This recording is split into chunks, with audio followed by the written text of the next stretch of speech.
এর মধ্যে নাই, সব আধুনিক শিক্ষিত ব্রিটিশের দালাল ছিল এরা। এর একটাও মুসলমান না, একজন আলেম নাই। কোন কাদিয়ানীদের জন্য চ্যালেঞ্জ রইল, তারা দেখাক একটা আলেম তাদের সাথে আছে। শয়তান, এগুলো কি জোরে কন, আরো জোরে কন, শয়তান এবং কাফের। শয়তানের চাইতেও খারাপ। শয়তান তো নবুয়তের দাবি করে নাই।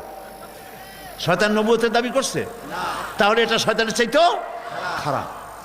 খোদার লানত হোক গোলাম মোহাম্মদ কাদিয়ানী আর ওই কাদিয়ানীদের কবরে জাহান্নামের আগুন কিয়ামত পর্যন্ত জ্বলতে থাকুক, বলেন আমিন।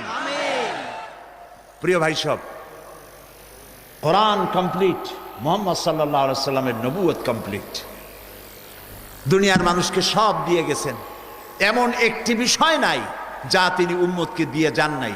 সবকিছু তিনি দিয়ে গেছেন। আমরা বলি সুবহানাল্লাহ, সব দিয়ে গেছেন। প্রিয় ভাই সব, আল্লাহ রাব্বুল আলামিন